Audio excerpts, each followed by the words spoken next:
Great. We'll just give it one more minute and then Kishore, I'll pass it off to you.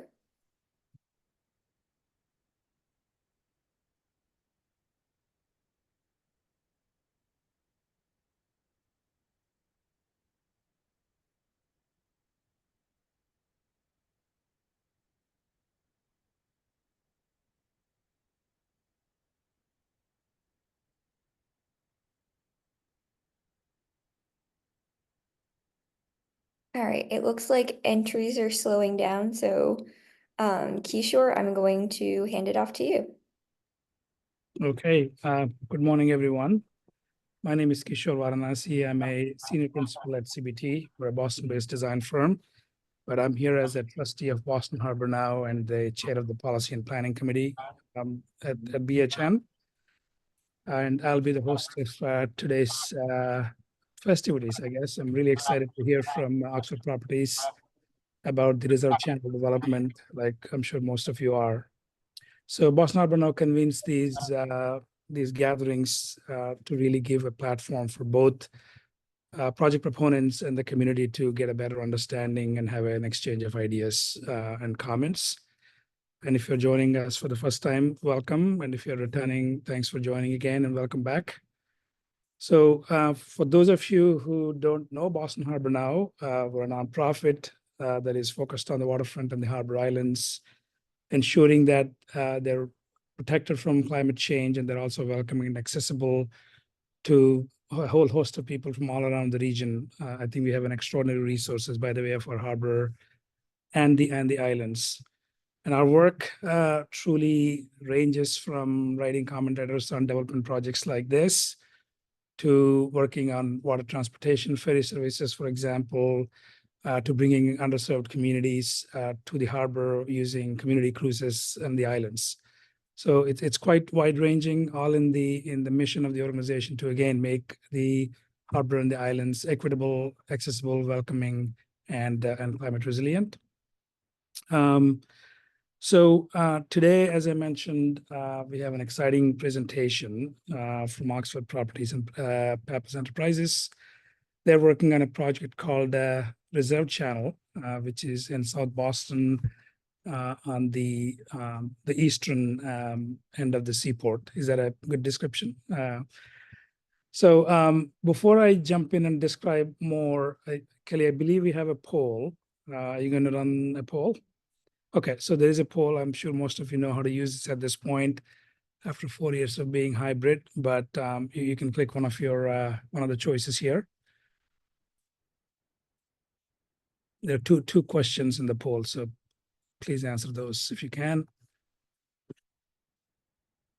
So, Reserve Channel development, it's a 42-acre site on the Reserve Channel. As I mentioned, it's on the eastern end of the seaport and South Boston. It's going to be an exciting mixed-use development with housing, life sciences, and commercial development. I also understand that there is quite a bit of interesting ground floor uses, like potentially a grocery store, fitness center, and civic cultural uses. What's also very near and dear to the organization is really the climate resiliency side of it. So being on the Reserve Channel, one of the potential entry points from a coastal flooding standpoint, this project has a lot of lessons to offer. So we're excited to have the team join us. I'm going to make a brief introduction and turn it over to them. We are joined by Justin Kuhns, who is the Director of Development at Oxford Properties, Jenny Joe, who's an associate from SOM, who is the urban designer on the project, Nance Warren, design director, and Gina Worth, design principal, both from SCAPE Landscape Architecture. So with that, I'm going to turn it over to you guys. I do want to share the results of a poll really quickly. You should be seeing it on your screen of just the types of people who are familiar with the project and where they're coming from, just if that helps shape the conversation. Yeah, awesome. Thank you. Great. Thank you, Kishore, and thank you, Boston Harbor Now team. A privilege to be here this morning and share out the work in progress that's been the Reserve Channel project. It's It's an exciting one. It's one with a long history past, and we hope future as well. As Kishore mentioned, my name's Justin Coons. I'm Director of Development with Oxford Properties and representing the ownership of the project this morning, joined by team members from SOM and SCAPE. You know, just to keep us honest with your time and attention, if anyone caught the slide count number at the top of the page and is worried, rest assured we've organized to be efficient with your time. A brief introduction for my part, and then I'll introduce Jenny, our urban designer from SOM. We'll talk about an approach to urban design here in the framework planning. That's the foundational piece, but then really focus on all things open space and resiliency. As Kishore mentioned, sort of the crux of the opportunity, obligation, and really how we can best steward these 42 acres for the next 100 years. We'll conclude with a Q&A, comments. Welcome the chance to hear from you. Our project's better for it. And we're early, so really instructive to understand where areas of interest and focus are from you as questions arise. So with that, jumping into introduction, site history, and our planning status. We're here this morning because of a partnership between Oxford and Pappas Enterprises. And so just briefly by way of background for those who aren't familiar, Oxford is a global real estate arm of OMERS, who's the Ontario Municipal Employee Retirement System. As the name suggests, we make investments to help fund retirement savings of over 500,000 pensioners. They include first responders, transit workers, and other municipal employees. And as an owner and operator, developer of commercial real estate, you know, and this fiduciary mandate, we are a long-term investor, and particularly suited to the 100 years we're talking about here. And then Pappas Enterprises, really the multi-generational steward of the land site you see on the screen through a long-term ground lease with Massport. They're a fourth generation family business that's owned and operated in Boston, developed properties on this site in particular. And so before leaving the site, to begin to establish a few of the boundaries. So page left, West First Street, page right, Summer Street. You see the reserve channel in the foreground.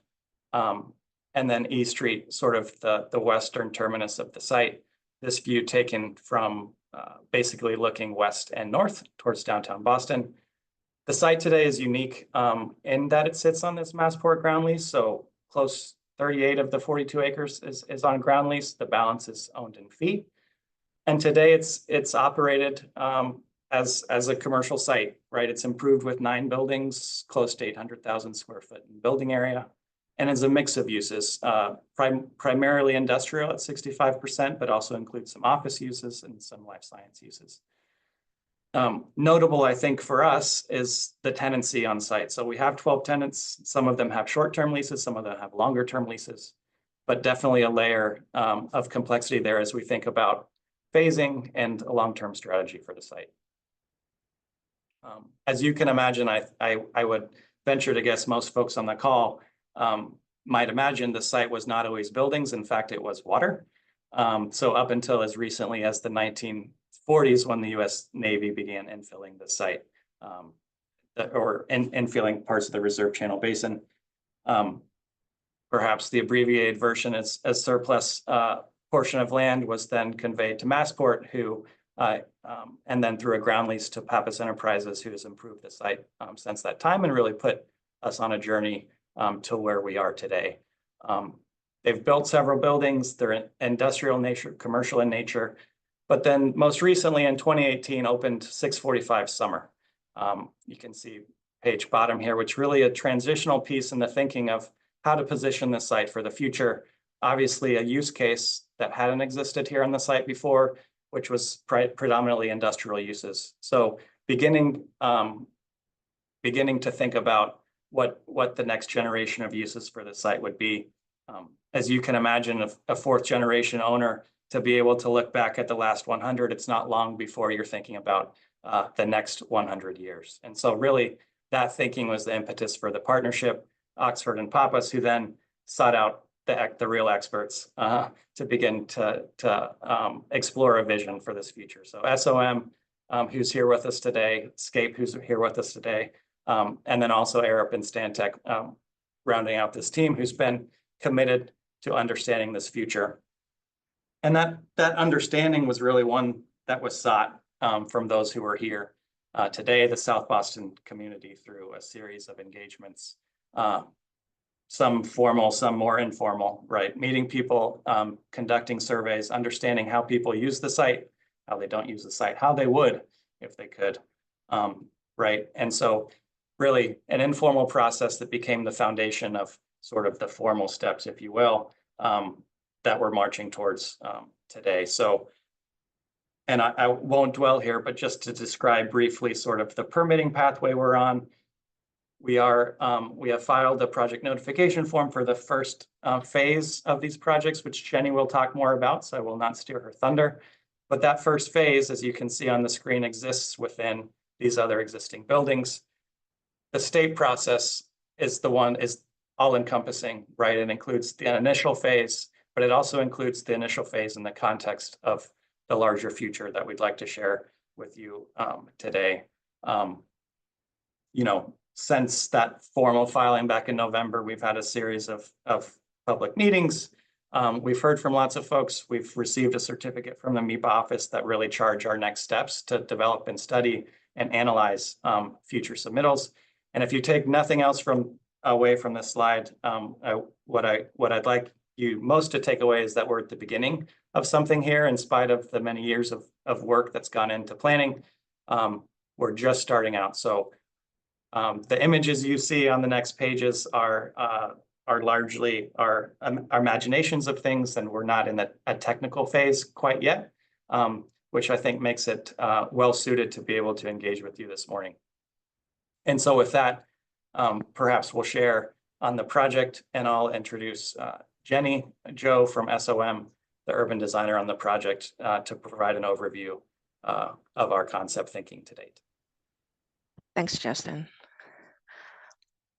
So continuing what Justin has already described, I just want to take a step back for a moment to kind of consider the broader context of this project.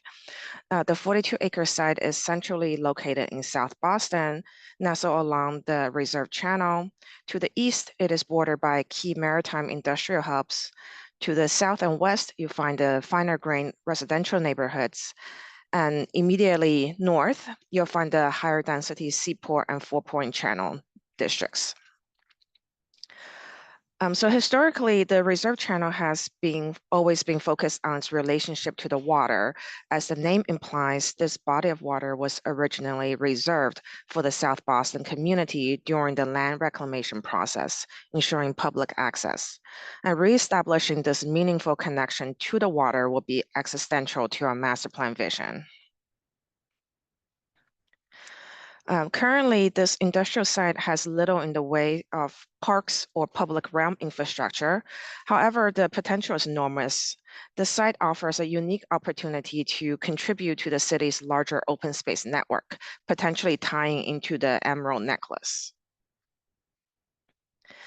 And based on the insights gathered through early public outreach meetings that Justin described earlier, we summarized 7 planning principles to guide the design process. And together with the site analysis, these planning principles became 4 physical design drivers, which we'll describe next.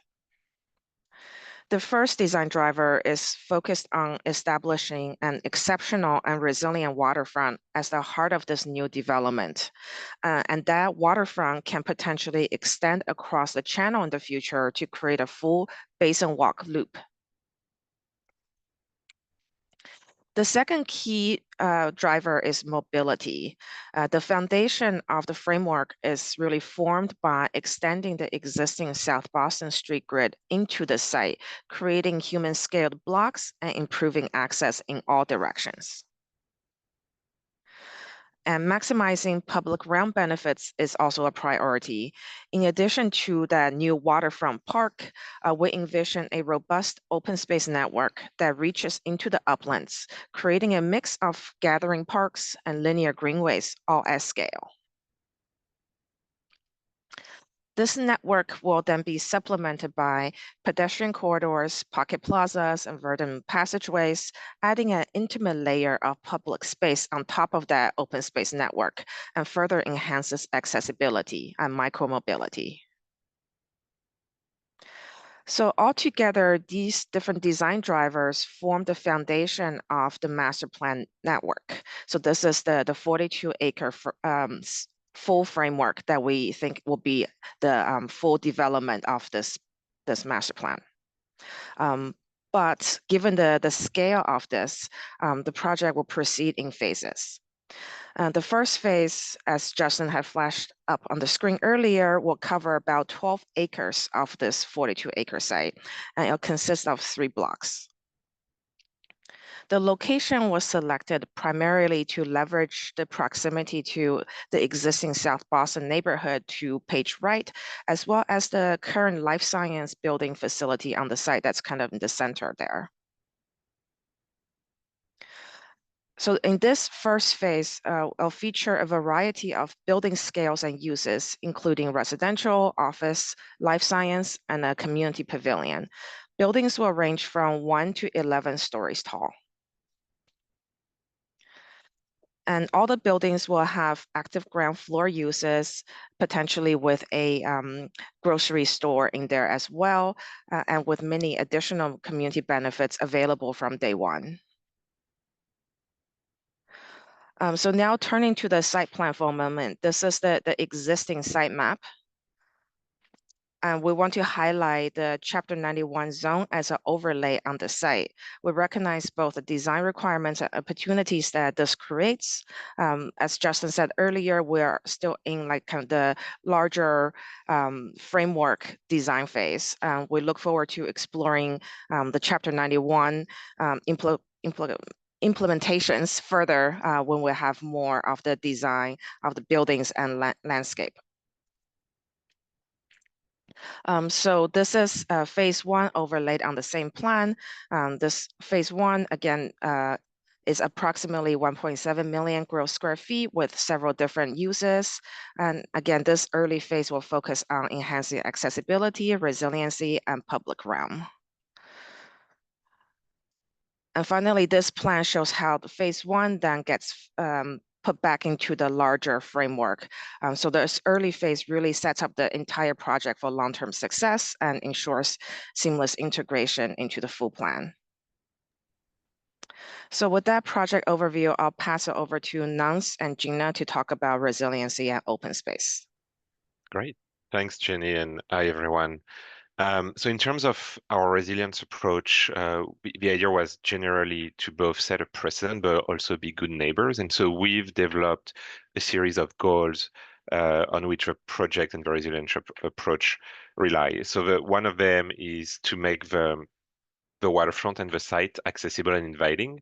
Another one is to reduce impervious surfaces and to manage stormwater on site, as well as to enhance the urban tree canopy and protect the site from coastal flooding, both coastal storm surge and tidal inundations, especially in the future with sea level rise. On the next slide, and I think both Justin and Jenny talked about the history of the site. And as it was previously mentioned, the site used to be water. And so what we are seeing today is, with that reclaimed land, is that the elevation that, the site was set at the time was really trying to meet a bare minimum in terms of, preventing the site from being tidally inundated on a daily basis. But as we are looking, towards the future, and especially with climate change and sea level rise, we really start to see that current elevation is becoming a major challenge, driving both, inundation from coastal storm surges, tidal inundations, but also, posing challenges in terms of stormwater management within the site. And so we did an extensive literature review looking at, both BPDA and Massport guidance. and both in terms of sustainability and resilience. And so what we are doing with this project is really trying to meet at the minimum those guidance and policies, but oftentimes to actually go above and beyond and exceed some of those recommendations. We've also looked at other projects in the area. And in particular, we started looking at the different design flood elevations that those projects were actually using.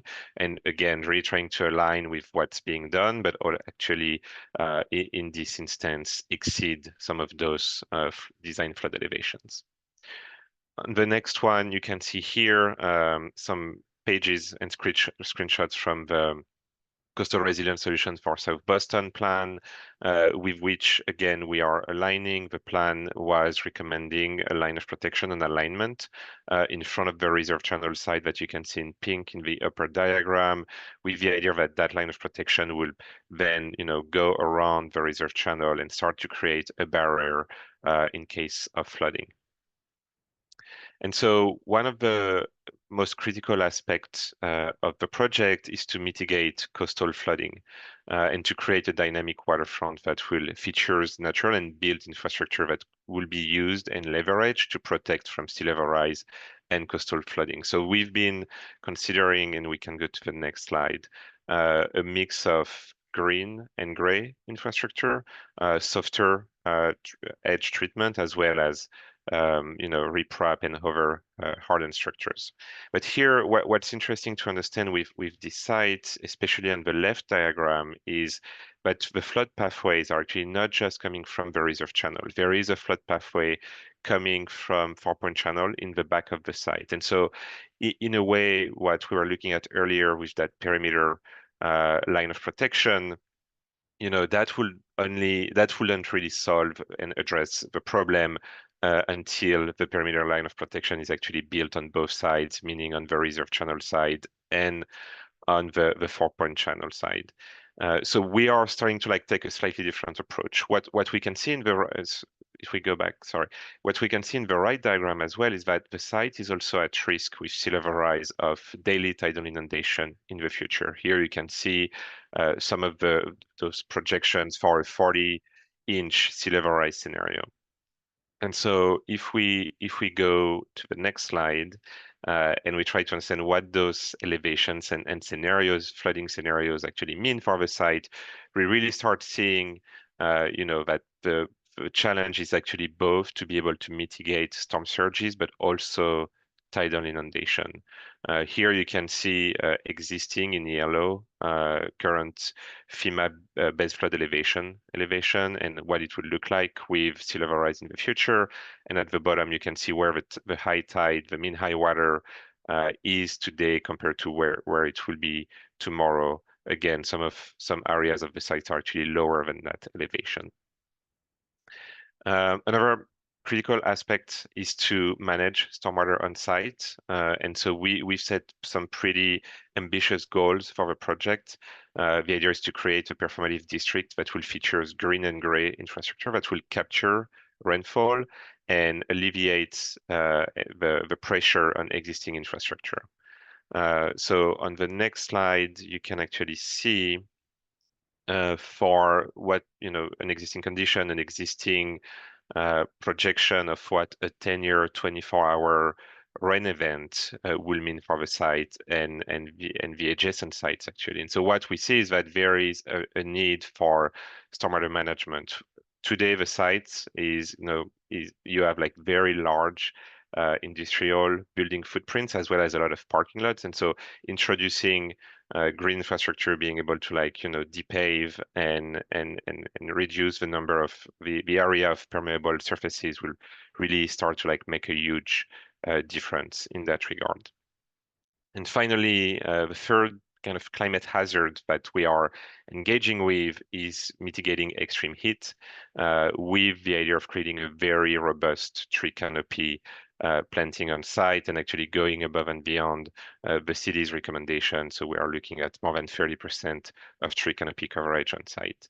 On the next slide, you can see how the site is currently impacted by extreme heat.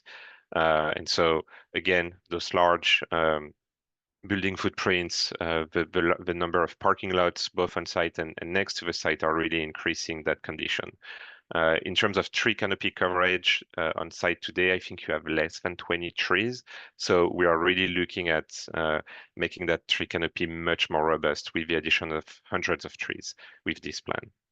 And so in terms of strategies, when it comes to resilience, we've articulated as part of the plan about 7 strategies. The first one, and I was mentioning the idea of mitigating the risk from coastal flooding, but given the fact that, again, that we have those 2 flood pathways coming from 2 different directions, the decision was made to considering elevating the site and the building, meeting the city minimum flood defense DFE, and actually it's more than meeting, it's actually going above what the city was looking at in its study, maintaining good urban connection. So as we elevate the site, obviously we want to be able to connect smoothly and seamlessly to the adjacent neighborhoods, mitigate any potential increases in stormwater flooding, again with the addition of a pretty robust network of pretty robust stormwater management system, and identifying opportunities to address near-term coastal flooding. Again, Jenny mentioned that the project will be phased. So how are we going to be able to phase that the resilience aspect of the project is also something that we've been developing and working on. And finally, I mentioned it earlier, but mitigating heat island effect, and finally fostering social resilience through programming and educational opportunities within the project itself. On the next slide, this is just to give you a quick overview of some of the elevations, the target elevations we're considering. And so again, the idea is not necessarily, when I say elevating the site, to create a podium for the entire site where everything will be at the same elevation. There are different elevations that have been identified. There are different level of risks that could be accommodated within the site, meaning that obviously a landscape could be made more resilient to flooding. And so it doesn't necessarily need to be as high as a residential building, for example. So again, what you're seeing here is a diagram summarizing our approach in terms of what gets elevated to what elevation. And so on the next slides, we're going to see just a quick animation of what the site is today. So again, that fairly low-lying area. So one of our first moves is, again, to lift the site. The next move is to connect it to the adjacent neighborhoods, working on those connections and slopes, to plant it and develop that robust tree canopy coverage I was mentioning earlier. And finally, to be able to infiltrate, manage, and store stormwater within the site. And so here you can see how that very diagrammatic section starts to translate into a slightly more technical section. So we are cutting a section along West First Street. And so you can see what's hatched in teal or in green is basically that additional elevation. So going from an existing elevation at 16 along West First all the way to 21 in front of a residential building, 24.3 within that residential building, and then the open space in the back of that building will be around 23. So again, just really working on those transitions, and trying to make sure that we can actually meet both resilience targets and requirements, as well as providing a very pleasant experience along those streets, which is what we can see on the next slide. So that's the translation of that section into a rendering along West First Street, where you can see how we start to occupy and program those different slopes and transition zones along those areas. And with that, I'm going to pass it off to Gina, who's going to walk us through the open space section. Thank you all. Great. Thank you, Nahans, and thanks to everyone from the group for being here today and expressing interest in this project. So I'm going to talk through more of the details of the open space network. Jenny really described the greater urban design framework, and Nahans shared how the open space is a critical tool in helping the site adapt to climate change. But we also just want the open space to be a very equitable and welcoming, as well as ecologically diverse space that really serves the dynamic needs of Boston Harbor communities. So the site today is already serving many local needs. It's a very popular running path and running trail along Pappas Way. The inlet coming in, the channel coming in is a very unique moment where the urban fabric meets the water. And there are kind of modest pockets of celebrated open space like the lawn and tree planting area that you see here directly adjacent to the water that we're looking to enhance and really expand upon with this project. There's also been waterfront edge and bulkhead improvements that have been made over time.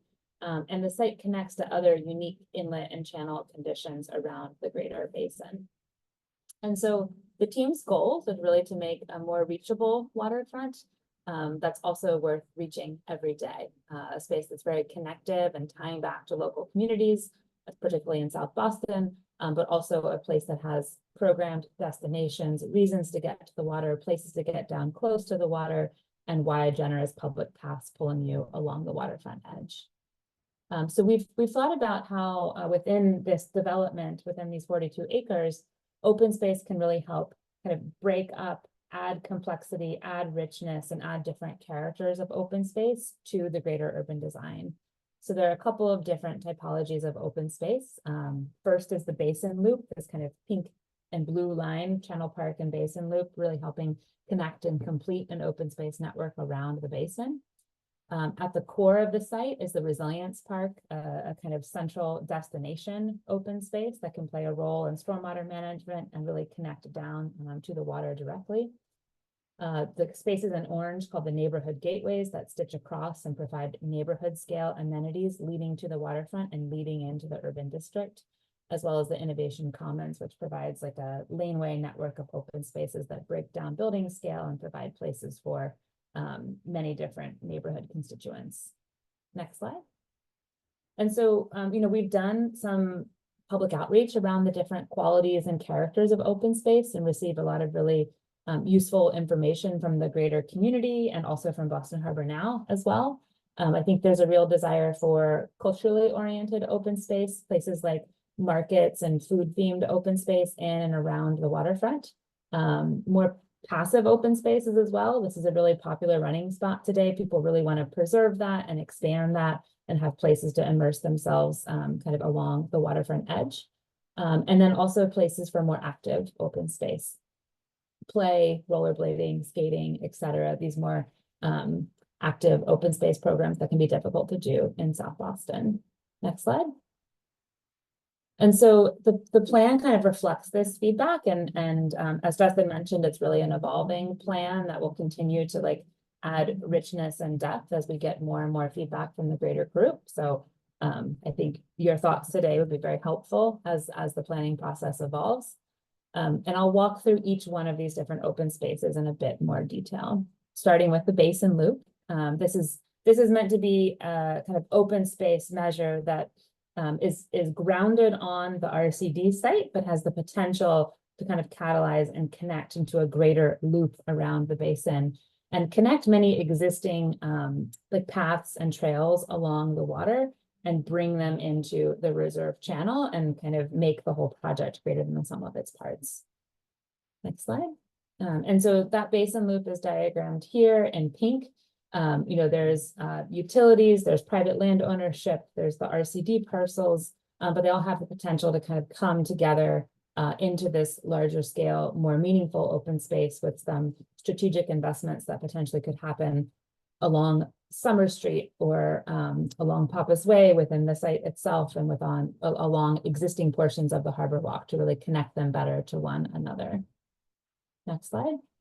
And so that vision of a kind of fully connected open space is shown here. This is the reserve channel portion of it, but really kind of contributing to this feeling of an active basin that can be used for community water sports and actually have a connection to the water and not have the water just be a passive observation moment.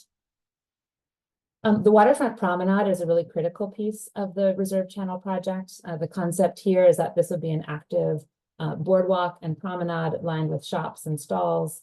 That would be a kind of social waterfront and active space. Next slide. And the vision for that is that it really kind of expands the Harbor Walk concept, adds a lot of programmatic richness and activity, and stitches all the way along the waterfront and back into the South Boston community, the community connector shown on the bottom left. We have different kind of themes and programs that could extend along. At portions, the promenade might be more boardwalk-like. At other portions, there's more room to expand it and step down or create secondary paths as like elevated walkways or have more soft living edges, and we call that zone the Cove. And then the community connector is a extension of the promenade that pulls back into the neighborhood and brings you directly to the water.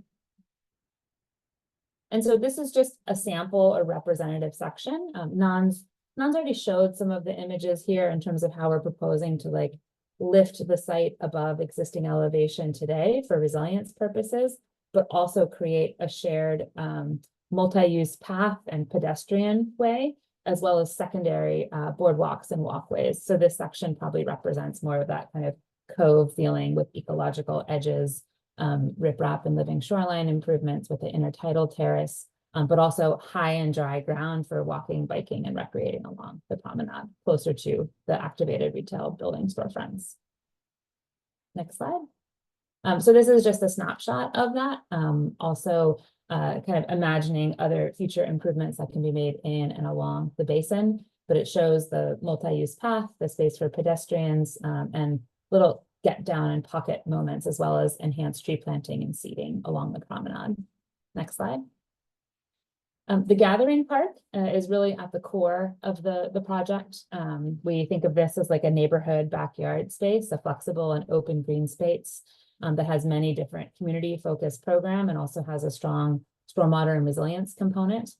You can see here some of the programs we're thinking about, and the kind of eastern side or southeastern side is the large-scale gathering lawn, and in the northern block, it's kind of a mix of different types of community programs with an emphasis on like planting and shade. So we're calling it the Grove. Next slide.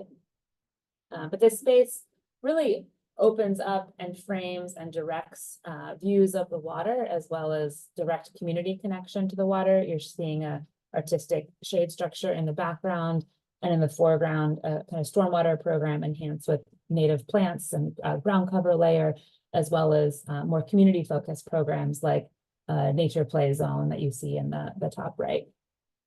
Next slide. And we do really imagine this to be a very like multi-season open space, that it could both be designed and programmed to support seasonal activation all year round. Next slide.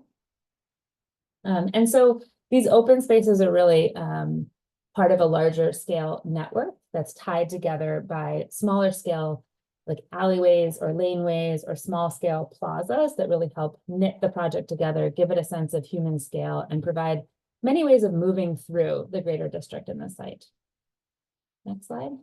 And so one of those really critical pieces is the F Street extension and open space, trying to make F Street a very pedestrian focused, as well as multimodal street. Bring it through as an extension, kind of conduit of the community intensity that exists in South Boston, pull it through the site and ground it with an entry plaza, playground, and kind of community scale park at the intersection of F Street and West First. Next slide. And so this is the view of that neighborhood park. Again, it's very subtly raised and elevated for resilience purposes, but you can see how we're stepping in back and making sure that that grade is not overwhelming, that it feels inclusive, that it feels welcoming. We would have ADA accessible pathways, bringing people up to all different levels of the park. And here are some of the programs that we've had in very high level community conversations. Include space for public art, a flexible gathering lawn that might have some topography for interest and variety, as well as a potential like market or community kind of arts plaza on the edge of the image. So I think a lot of opportunity here to also hear more thoughts about what kinds of activities and programs really resonate most with this community for the neighborhood spaces. And I think that's the overview. So I don't know, Justin, if you want to say any final comments, but we're really pleased to share the work at this kind of high level vision phase, and looking forward to your feedback today. Yes, and seconded. Thanks, Gina. I mean, There's a lot here. Appreciate your patience as we walk through it. You know, on the screen, we welcome feedback forever and always, how we can do better, how we can communicate more clearly, excuse me, and look forward to a discussion around the project. We have there's a lot of work behind us, and there's a lot of work ahead of us. So we appreciate your participation. Great. Thanks, Justin and team. That was a great presentation. As visionary as detailed it is, right? So each slide I had a question, and the next slide had an answer. So it's very comprehensive, and thank you. That said, of course, we'll open up for questions from the audience. Kelly will be monitoring the chat, but if you want to use the hand function, raise your hand, please feel free to do so. You can ask the question. I just want to open up with, I had a number of questions despite you having very comprehensive. So one question is about this incrementality of how over time you can achieve resilience. So just curious about how that's going to play out through phases. How do you achieve resiliency? And second question is, I know the ground floors are as exciting and important as they are in terms of the public realm. So if you could speak a little bit about what you're envisioning. I know you mentioned the grocery store and some of the other things. So how do they complement and engage the public realm to really make this site inviting and welcoming?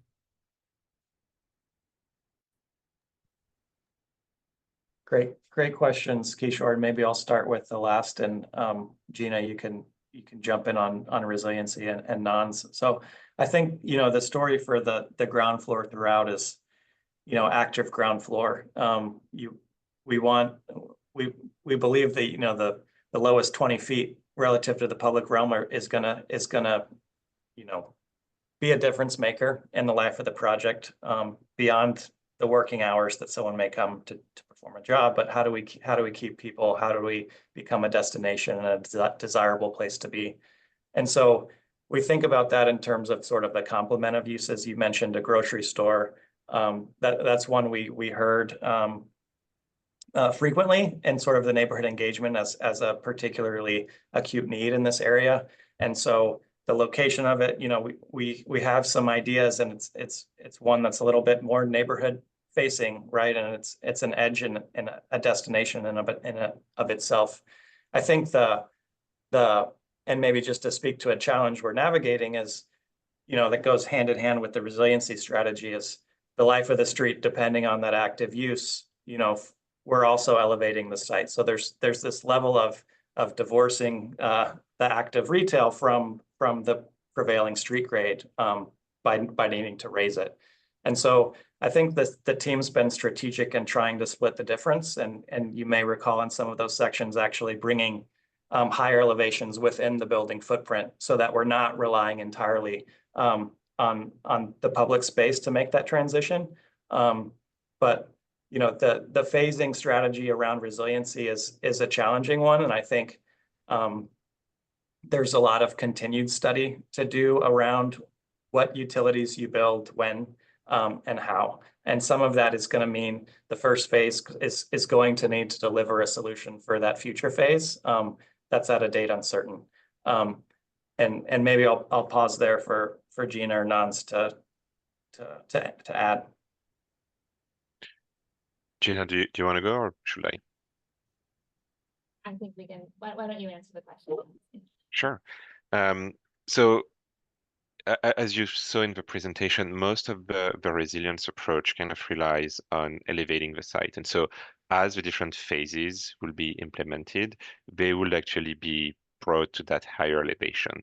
That being said, it means that, what I was mentioning in terms of, working on those connections and, sloping back, to existing, neighborhoods and conditions is something that we're going to need to do in the interim. And so we started doing some studies where even, within phase one, for example, we're going to need to accommodate a little bit of like a temporary condition that would allow access, to the building that might be slightly more elevated. The center of the block might be slightly more elevated as well, but we will still need to transition to meet existing grade. And then eventually those transition zones, as the rest of the site, becomes elevated as well, during phase 2, phase 3, so on and so forth, we will be able to transition them into open spaces. And so there are a number of provisions that are being made in that regard. It's a little bit technical, and it's definitely a challenge, but we think that it's a challenge worth addressing, because eventually, the bigger vision of making the site more resilient, not just for itself, but also providing a place where, the city's infrastructure will be able to tie in, for example, is actually very essential. Thank you. Kelly, do you have any questions lined up? I know Bud raised his hand, but I'll let you call this. Yes, we have a question in the chat from Steve Hollinger, who is having difficulty raising his hand. I just want to say, for me at least, and I can't promise everyone's computer is the same, if you do want to virtually raise your hand, it should be in the reaction section. If it's not, you can also just tell me that you want to speak like Steve did, but I want to give it over to Steve and then I'll pass it over to Bud. Thanks, Kelly. I appreciate that. Yeah, I don't have a reactions on the bottom here. I'm not sure why, but I only have react with a heart.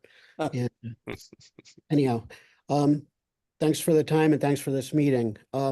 Admittedly, I haven't participated in the planning process, and only am kind of remotely related with the plan, but I just want to express some concerns. One is the housing at 12% of the total, at least phase 1, is concerning given the state of Boston's housing crisis. And I don't really understand that, but that is what it is. And the other concern I have is that large projects on waterfront such as this reserve channel, probably one of the most valuable pieces of real estate on the Eastern Seaboard in terms of potential, to not see thought put into a significant destination for all Bostonians, a year-round destination, and not see thought put into year-round civic facilities for the local community in some sort of fashion, maybe a community center or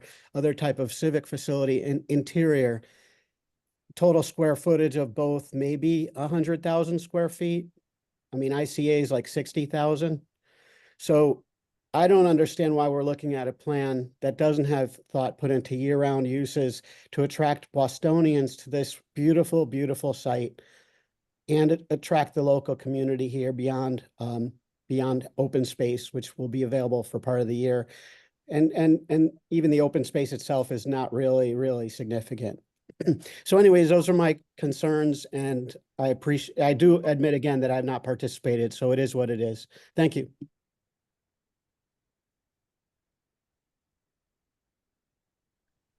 Appreciate the comments, Steve, and I hope you feel like you have participated now, because we hear you loud and clear, and happy to add your email to our meeting, our notices as we go forward, so you can feel included in the process. The concerns you raise are good ones. We've heard them, and I think we have the benefit of a long-term project here with multiple phases that allows us the flexibility to address the market concerns you described. So appreciate that. On the housing, we also heard an interest in senior housing and affordable housing within the subset that we have, which are things that we're actively studying on how we can deliver.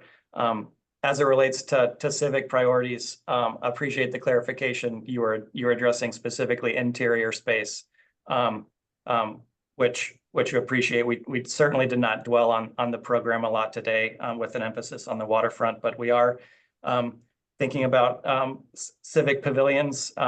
We are thinking about central amenities that could be those outward-facing destinations you describe. So again, well received, and appreciate the comments. Yeah, if I can just add really quickly to that, we are definitely thinking about how to activate the open space year round, as well as some of the interior spaces. Aside from what we call general amenities, we are proposing a community pavilion in phase 1 and potentially a second one in the long-term framework as well. The first one will be located in the park along West First Street. The actual programming and square footage is still to be figured out, but we're definitely thinking of year-round facilities. Great, thank you. I'm going to pass it over to Bud and then Brandon afterwards. Thanks, Kelly, and thanks very much for this presentation. I have a question, a sort of crystal ball question. You know, given the changing work patterns that we've seen since the pandemic, and you know, Boston is somewhere back, depending on the company, between 3 and 5 days, maybe 3 and 4 days. I don't know how anybody's trying to do 5 days, but what assumptions do you make when you're planning a longer term project like this for the non-residential spaces about how occupied the workplaces will be, and therefore how you design the retail uses, you know, the open space and everything around and under those, given that sort of uncertainty? Does that make sense as a question? What do you assume about future occupancy, and how do you plan for that? I can start. It's a great question, and it absolutely makes sense. I feel like we wrestle with that one a lot, because there's the blessing and the curse of a long-term project. As end up looking so far ahead, you're faced with the challenge of deciding the future. But I think our benefit here a little bit is in the phased approach and sort of the proof of concept. And so we even think about, what does AI mean for buildings, period, right? And what do floor plates want to be? And so I think, from an outset where we are in the early side, it's designed something incredibly efficient, that we can manipulate over time with the floor heights that we think are appropriate. And then, it's a changing workplace. I mean, at the end of the day, it's a huge project to be talking about where we sit in 2024, right? But I think long term, this partnership believes in the resiliency of Boston and Boston's workforce, to continue to grow and thrive, as we've seen the last decade or so in the Seaport. So I think our confidence is in that. It's in the flexible planning from the outset, and it's taking a bite-sized piece for a first phase, as we collectively observe how the world and workforce changes. I don't know, Jenny, from your side on the urban design side, if there's other things you'd add there. No, that's really good. Yeah, it also has to do with studying more in detail what these office typologies might want to look like. There might be more flexibility in sharing a floor plate, for example, but that gets into the pretty fine detail of planning for office floor plates.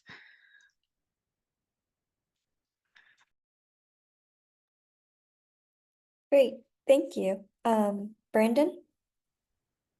Hi, thank you everyone for the presentation. I think this is my second meeting on the project. So I saw the slide about hoping for an activated waterfront, getting people on the water itself. And I'd like to hear more details if possible, just because I appreciate the level of detail we've seen for the climate resiliency and I guess this walking loop and such. But I haven't really seen much in terms of what infrastructure and what things are we going to create and support to get people on the water. Because if you want kayakers, you're going to need a storage place for the kayaks, unless people are expected to walk it in each time. And so then you also need a dock, and then you probably need a staging area because people are going to mingle before getting onto the dock. And then after you get off, there's going to be people who want to rinse off the salt water off of them, and then maybe they need a bathroom or a change. And so there's just a cascading effect of, if you want to make a really effective activated waterfront, there's a lot of, I guess, adjacent and on the water infrastructure that's necessary. And I assume the team is kind of thinking about it, but obviously climate resiliency is one of the core pushes of this presentation. And at the same time, I'd like more detail if possible. Thank you. Yeah, totally. I mean, I think Brandon We completely agree, you know, and I think there are current plans in phase 2 for an actual kayak launch and ability to like get down to the water. You know, the phase 1 doesn't touch the waterfront, so it's been less, it's been more of like an idea that's been put out there. It's been less well developed. But we would certainly love to talk to this group more about what kinds of water access facilities and what kinds of kayak launches have been very successful around Boston, and also what kinds of infrastructure are needed to support water access. So I think the client team is very interested in that and literally activating the water of the basin.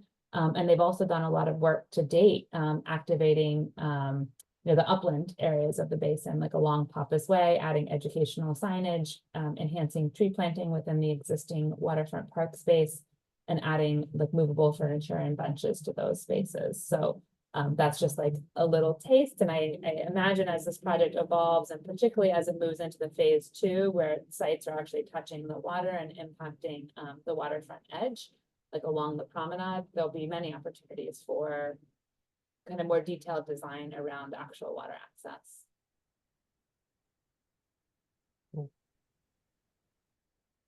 Thank you. Awesome. So I'm going to pass it off to Sarah McCammond for just a moment, and then Bud will get back to your question. Yeah, I have a follow-up to the kayak question. Yeah. Oh, if you have a follow-up to the kayak question, actually, Bud, let's jump to you. Apologies. And Sarah, you can go next in the queue. Yeah, just I think you're probably already all aware of this, and I'm a big advocate for whether it's stand-up paddleboards or kayaking and getting stuff and providing opportunities for people to use the water. But I think we also have to be mindful of kayaks and stand-up paddleboards or whatever going under the bridge and heading out into a channel where there are giant cruise ships, container shipping and so on. I think that's an interesting balance. You're going to have to figure out how to keep it safe and probably not even encourage people to go under that bridge and out to what could be a very dangerous area. So just something to be thinking about. Yeah, that's a great point, and thanks for bringing it up, because there's definitely a real mix of uses around the greater channel. You know, this end is a bit more protected. There's an existing marina and boat docks, but I totally agree that there's potential conflicts with the more industrial port activity and the recreational activity that could come here. Thanks. Awesome. I'm going to pass it off to Sarah McCammond. Thanks, Kelly. And just to follow up on that comment, on the 4-Point Channel, we have the same thing about going out into a busy harbor. And I think that boaters, pretty much understand their skill sets and how far going quite naturally. Brandon's giving me a thumbs up on that, and he's a very active user on the 4-Point Channel. So thanks for the confirmation, Brandon. Let's see. Thanks for the presentation. I'm sorry I was a little bit late. So if you already went over this, you can just tell me and we can catch up offline. Curious on the open spaces. What would you say would be the size or comparable to something else in the neighborhood that we would be able to understand the sizes of the open spaces? And if that's something that hasn't been, absolutely determined yet, that's fine too. But I was just curious in understanding a little bit more about what we're talking about. Yeah, maybe Nans, you might have some local precedents in mind, but if you flip back to the previous slide, I think it's quite helpful actually to see the scale of the waterfront, the gathering lawn and gathering park at the center of the site in relation to lawn on D up in the image there. So you can just get a sense of, it is larger than lawn on D and kind of extends directly to the waterfront. Just that kind of core rectangular open space that kind of cuts across the slide. And then we have, I think, just under 10 acres of open space within the kind of overall planning framework. And Jenny or Justin can refine that number.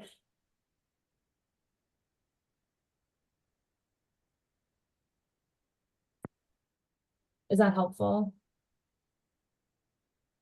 I'm sure it was really helpful, and I'll catch up. I apologize. My internet just kind of course, went out for a second, but I'll catch this on the recording. You don't need to repeat it. I don't want to hold things up. And then just a couple other really quick hits. One, there's a lot of great ideas where sometimes things fall short are in future executions and in programming dollars. So is the project team having good discussions about how these things will be funded, setting aside money for the activation, whether it's on land or on the water?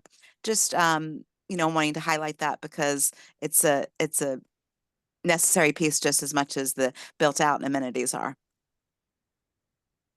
100%. It's everything, right? The programming, and agree with you. So conversations, yes, ongoing. I think we're, actively do these. I don't know if you've seen or participated in, but we have rec station events on the waterfront, sort of really on a quarterly basis now, before the buildings. And our hope is, to grow and complement those over time. I think I'd also note, and if you joined late, may have missed this, because the site sits on prime. The majority of it sits on a Massport ground lease. There's a common interest in sort of the collected stewardship of what this land produces and yields for the public. So I think there are a lot of eyes on that, and we're aligned with you on the desire to see it be a successfully activated project. And then my biggest concern is the phasing of the resiliency and what the interim conditions really look like in protecting not only, of course, your site, but the neighborhood adjacent, and understanding. Helpful. Thank you for the slide on the flood pathways. But just, I think it's really important that the community understands what exactly is in phase one and what's feasible in phase one, and definitely how resiliency is going to be upfronted to the extent that it needs to protect, as I said, not only the site, but the neighborhood adjacent.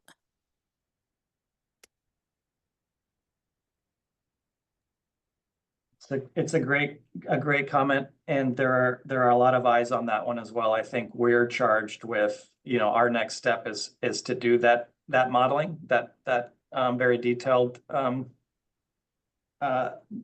modeling around water flows and what it means for phase one, in so much as it may require some interim improvements, right? That as you suggest,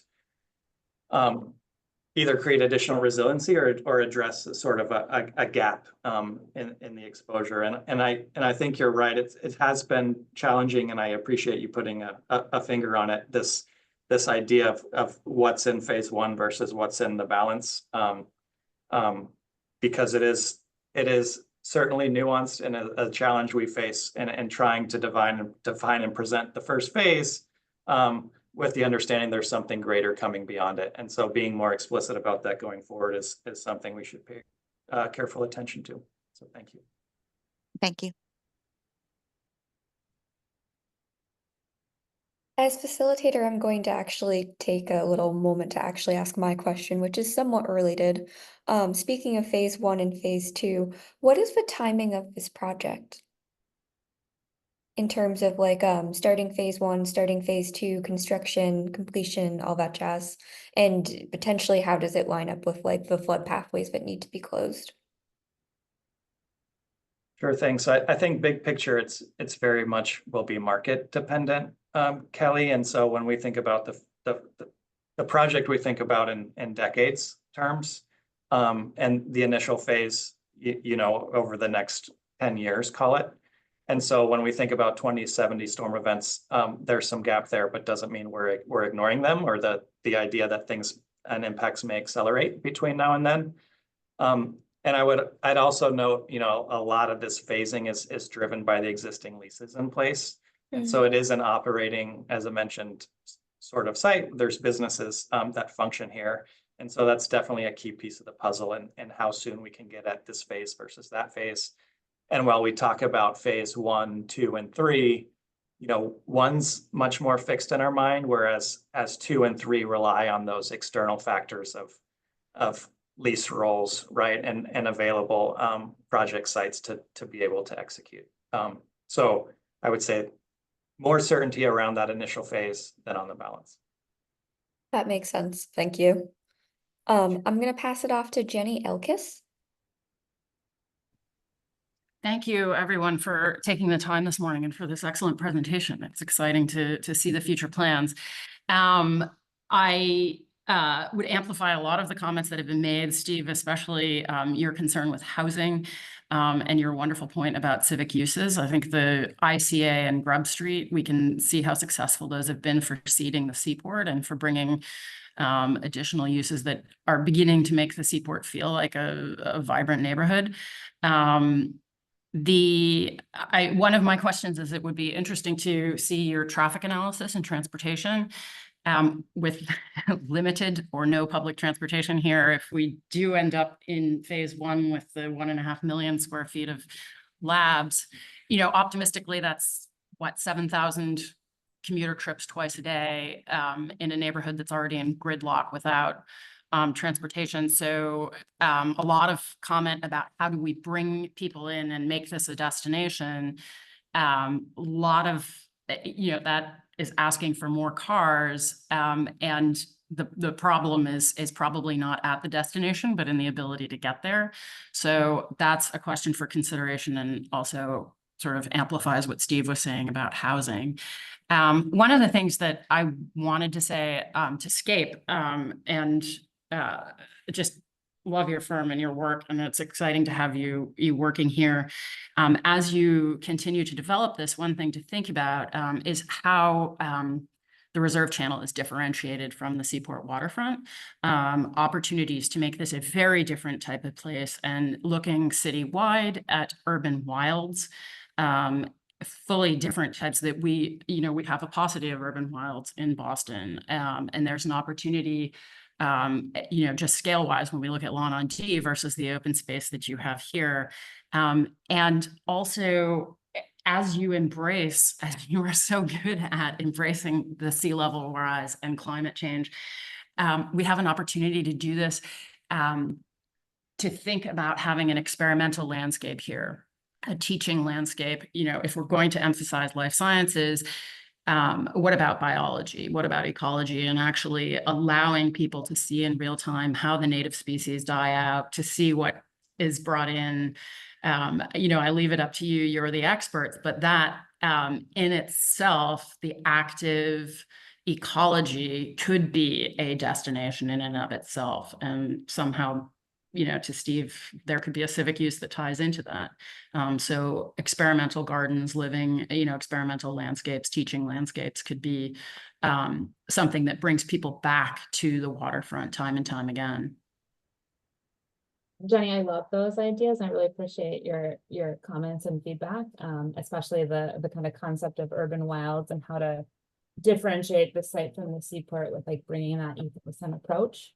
So I think that comment is definitely heard, and I'd love to kind of talk about it with the greater client team and how we incorporate that into a mixed use district with housing and labs and workforce, and think about even like some portions of the site, like we have these like series of terraces that step down into the tidal range along the reserve channel basin. Could be really interesting experimental landscapes that can be managed differently, to think about like testing for how these landscapes can adapt to sea level rise. So I really appreciate those comments, and looking forward to kind of evolving the plan further in response to them. Great, thank you.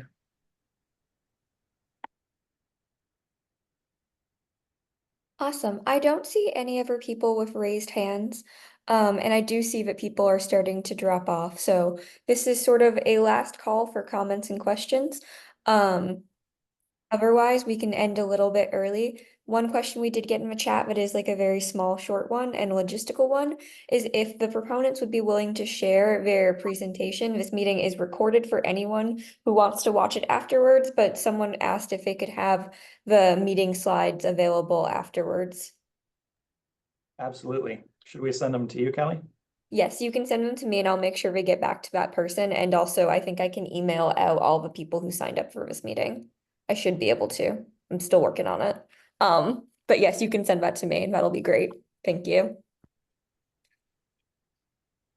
final call for comments and questions. Please feel free to raise your hand, and if you can't figure out how to raise your hand because Zoom decided to update, that's also fine too. Please feel free to drop that in the comments. Going once, going twice. All right. Thank you so much, Oxford Properties, and Kishore, I'll kick it back to you. Well, thank you. That was again a great presentation and a very productive conversation. Thanks, thanks everybody for joining, and thank you, Justin, Gina, Nance, and Jenny. Appreciate your feedback. I especially appreciated, Justin, you saying you're still in the process, and hopefully some of these comments are helpful to you in the process. So I know some of you are looking for the presentation. We maintain a lot of this on the YouTube channel, this presentation and the past presentation, so feel free to check it out. And please join Boston Harbor Now's mailing list so you can learn about these events and other opportunities. Go to bostonharbornow.org. And with that, thanks once again, everybody, and enjoy the rest of your day. Thanks so much. Take care. Thanks all. Thank you. Bye. Appreciate it.